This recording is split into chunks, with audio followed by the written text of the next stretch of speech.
안녕하세요. 금나치마입니다. 작년이었죠? 작년에 정부에서 소상공인을 위해서 고금리 대출을 이용하신 분들에 한해서 저금리로 대안을 해주겠다라는 그런 상품을 내놓은 적이 있어요. 근데 그게 좀 실행이 잘 안 되어서 올해 3월 달에 그걸 개편을 해가지고, 그러니까 잘 안 됐다는 것이 그 당시에 코로나로 인해서 피해본 것들을 증빙을 해라. 그러면 이 고금리 대출을 저금리로 대안을 해줄게. 그런데 이 고금리 대출은 반드시 이 대출들은 사업자로 받은 걸로만 해주겠다. 그랬어요. 근데 이게 코로나 때문에 힘들었다는 증빙을 하기가 힘들죠. 그래서 올 3월 달에 그걸 개편해서, 그래, 알았어. 그러면 코로나 때문에 피해 본 게 아니어도 상관없으니까 증빙만 해라. 이게 사업자 대출이라는 걸 증빙만 해라. 그런 대안 해줄게. 라고 해서 개편을 올해 3월 달에 해가지고 또 시행을 했는데, 문제가 일반 이 소상공인들, 그러니까 개인 사업자나 법인 기업체가 대출을 받았을 때 사실 1금융권에서 받는 건 금리가 낮잖아요. 근데 대부분 부담스러운 게 2금융권이야, 2금융권. 그러니까 2금융권에서 대출 받은 것들이 고금리인데, 2금융권에서 대출 받을 때는 내가 사업자이니까 대출을 받았기 때문에 사업자금으로 해서 대출을 받은 줄 알았는데, 알고 보니까 이게 사업자여서 대출은 받았지만 대출 용도는 가계자금으로 나온 거다 이거죠. 사업자금이 아니야. 그러다 보니까 인정이 또 그게 안 된 거예요. 그래가지고 그렇게 개편까지 했는데도 그래도 이게 판매가 제대로 안 되는 거예요.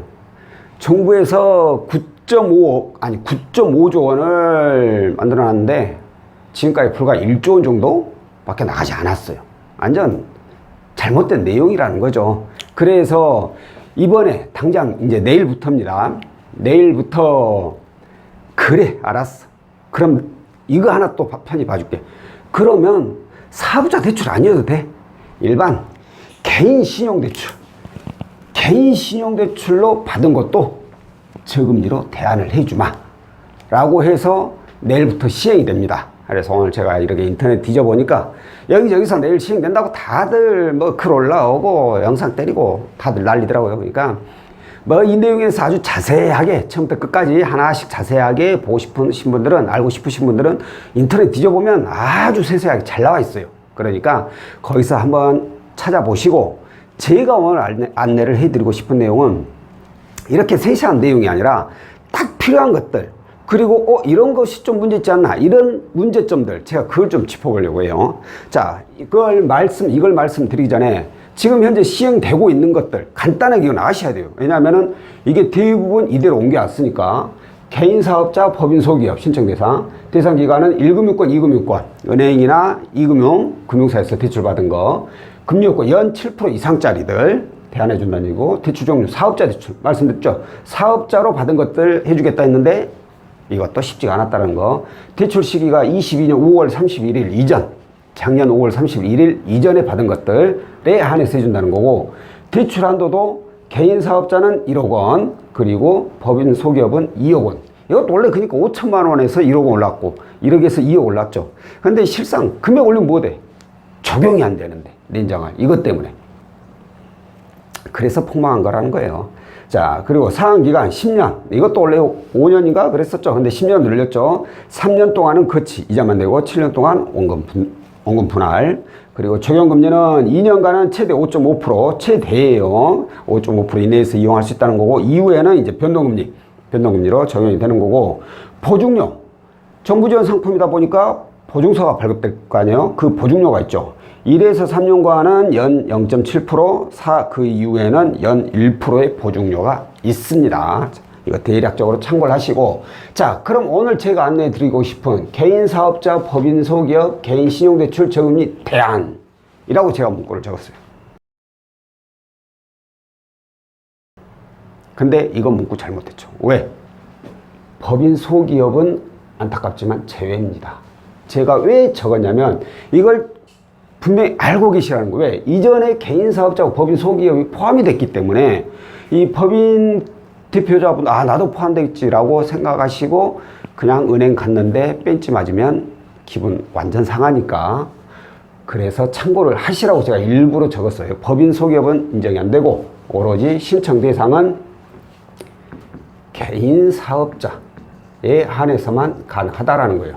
자, 두 번째, 대상 기관 1금융, 2금융 똑같아요. 1금융하고 그리고 2금융. 근데 여기에 하나 포함이 더 됐어요. 바로 카드론입니다. 여기에서는 카드사가 적용이 안 됐어요. 사업자 대출로는. 근데 이번에는 카드론이 적용이 됐어요. 좀 더 낫죠. 카드론. 제가 이렇게 상담하다 보면 개인 사업자분들 카드론, 현금 서비스 이용하시는 분들이 굉장히 많아요. 네. 그나마 다행히 카드론이 포함됐다라는 거고, 금리 요건 이건 똑같고요. 그리고 대출, 사업자 대출. 근데 이게 개인 신용 대출도 가능하다는 거예요.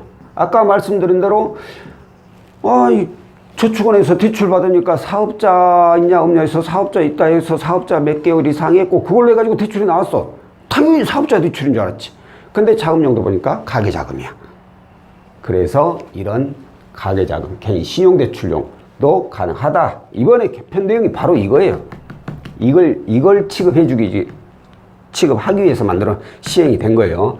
자, 대출 시기는 2020년 1월부터 2022년 5월 31일까지 받은 대출에 한해서만 적용이 되는 겁니다. 나머지는 아니다. 대출 한도 여기는 2천만 원까지입니다. 나머지는 다 동일해요. 자, 2천만 원까지라고 했는데 이 역시도 내가 보니까 대안할 수 있는 금액이 뭐 한 5천만 원 정도는 돼. 필요 없어. 2천만 원까지. 근데 내가 대안할 수 있는 금액이 1,500밖에 안 돼. 그러면 2천은 500원 주냐? 그것도 아니죠. 그냥 1,500까지만. 자, 이렇게 되는데 솔직히 이 내용만 보면 그래 2천만 원 아쉽죠. 이 2천만 원 갖고 다 되겠습니까? 아쉽죠. 근데 그래 이거라도 내장할 5.5%면 어디냐 세상에. 예를 들어서 뭐 15%짜리 이용하고 있는데 5.5% 이용하면 3분의 1 수준으로 이자가 떨어지는데 사실 고맙죠. 2천만 원도 어디냐 라고 생각하고 이제 이용을 할 수 있는데, 자, 제가 오늘 고민되는 게 이거예요. 자, 그렇다면은 이 개인 신용대출을 1금융, 2금융 카드로 여기 받았다 쳐. 그냥 무조건 나 여기 대출 있으니까 이거 나 7% 이상 되니까 대안해 주라. 무조건 되느냐 이거예요. 절대 안 해주죠. 절대로. 어떤 경우에만 해주느냐. 이 돈을 받았을 때 내가 장사를 하기 위해서 원자재나 원재료라든가 이런 것들을 구입하기 위한 매입 금액 있잖아요. 매입 금액. 그리고 내가 뭐 사람을 쓰게 되면 인건비 이런 게 나가야 되잖아요. 소득 지급액. 그리고 뭐 뒤에 보면 임대를 하고 있다면 그런 임대료가 있죠. 이렇게 내가 사업을 영위하기 위해서 지출이 됐다라는 것을 증빙을 해야 돼요. 증빙을. 뭐 이거 보면은 뭐 부가세라든가 이거 보면 원천이라든가 이건 뭐 임대 나가는 거 증빙을 하면 돼. 그래. 그럼 단순하게 부가세 증명, 원천징수, 임대료 나간 거 그냥 이렇게 딱 갖다 주면 서류만 보여주면 그럼 되느냐? 이걸 이제 알 수가 없다는 거예요. 이제 내일 시행을 해 봐야 된다는 거예요. 왜 그러냐면, 자, 단순히 내가 이 사이에 20년 1월부터 22년 5월 사이에 돈을 빌렸어. 이자 높은 것을 이금융권에서. 당연히 코로나 때문에 힘들어서 돈을 쓴 거죠. 그래서 내가 원재료를 매입하거나 쓰는데 돈을 썼고, 매입하는데 돈을 썼고, 우리 직원 월급준이라고 돈을 썼고, 이 가게 내가 임대해서 임대료 주느라 돈을 썼어. 그런데 이걸 만약에 그러면 당신이 그 돈을 거기에 썼다라는 걸 증빙을 하세요. 저는 이게 궁금하다 이거예요. 이게 무슨 뜻이냐면, 자, 카드론도 된다고 했으니까 예를 들어서 카드론을 내가 2천만 원 받았어. 2천만 원 받은 이유가 뭐냐? 뭐 원자재도 구입하고 우리 직원들 월급도 주고 가게 임대료도 내기 위해 2천만 원을 받았어. 2천만 원을 통장으로 받았을 거 아니에요. 통장으로. 자, 그러면 이 통장에서 일이 바로 송금이 되고 이쪽으로 바로 송금이 되고 이쪽으로 바로 송금이 된다면 제 생각에는 그나마 가능성이 있어. 가능성이. 왜? 통장 증빙하면은 확실히 그게 보여주니까. 어디 거래처에 뭐 원자재 구입했다 그 계약서에 이 돈 지급된 거, 임대료 나간 거, 임대인 월급, 아니 임대인 통장에 입금되면 되는 거니까. 그런데 이 2천만 원을 받아가지고 당장에 이걸 쓴 게 아니고 당장 내가 그 생활자금이라든가 생활자금이나 뭐 주변에서 돈을 빌려서 빚 갚는 데 일단은 썼어. 그리고 나서 다시 또 영업을 해서 돈이 들어와서 그걸로 이걸 갚았어. 이걸 냈어. 예를 들어서. 그러니까 처음 돈 빌린 게 바로 일이 쏜 게 아니라 어디 다른 데를 거쳤다가 들어간 거예요. 과연 이러면 이렇게 되면 인정을 해주냐 이거예요. 이 부분에 대해서는 아직까지 어떤 누구도 명확한 답을 내놓지 않아요. 만약에 이것까지 증빙해야 된다고 한다면 이번 내용도 저는 그닥 좋은 효과를 보지는 못할 것 같아요. 그리고 이 상품은 내년 말까지예요. 올해 말이 아니라 24년도 말까지예요. 그러니까 내일부터 이게 시행된다고 해서 뭐 무턱대고 은행 가지 마시고, 사람들 많이 줄 서 있을 거고, 또 가장 중요한 게 뭐냐면 저희도 마찬가지거든요. 저희도 상품을 하나 내놓잖아요. 공지가 내려와서 이 상품 이렇게 해서 이렇게 만들었으니까 이런 조건이 있는 사람들한테 판매를 하세요. 해요. 그런데 이제 막 시행되다 보니까 이게 이 조건에 맞다고 생각했는데 막상 심사에 들어가보니까 틀리다고 나오고, 또 심사에 들어가서 맞는 줄 알고 심사까지 들어갔는데 심사 전산에서는 이게 또 다르게 정의가 돼서 틀리게 나오고, 답이. 이게 어느 정도의 이게 좀 시간이 지나야 돼요. 그래가지고 이걸 가지고 충분히 좀 더, 제 생각에는 그래요, 좀 더 논의가 되고 그러면서 그 안에서 수정이 조금씩 되고 그러면서 어느 정도 시간이 지나고 나면 이제 그때부터는 정확한 결과물을 받아볼 수가 있어요. 그러니까 처음 시행하는 사람들이 굉장히 골치 아파요. 저희도 그렇고 채무자분도 그래요. 당신 된다면서 왜 안 되냐고. 저희도 된다고 했는데 왜 안 되는가 모르겠네요.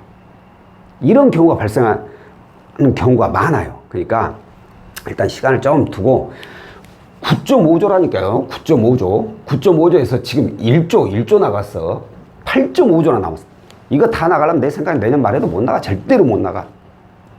그러니까 시간을 천천히 한 여유 있게 한 3개월 놔둬도 될 것 같아요. 3개월 동안, 그러면 이자 높은 거 이자 더 많이 나가잖아. 그래요, 맞아. 그 이자 지출은 좀 더 있을 수 있겠죠. 하지만 이왕이면 좀 더 정확한 결과물을 제시할 수 있을 때 그때 신청하는 게 좀 더 가능성도 높이고 내 발걸음도 조금은 더 줄일 수 있지 않을까 싶습니다. 자, 오늘 내용은 현재 개인 사업장을 운영하시는 분께서 7% 이상의 고금리 대출을 이용하고 있을 경우에 정부에서 지원하는 저금리 대안대출을 이용할 수 있는 방법에 대해서 안내를 해드렸고요. 다음번에 또 다른 내용으로 찾아뵙도록 하겠습니다. 고맙습니다.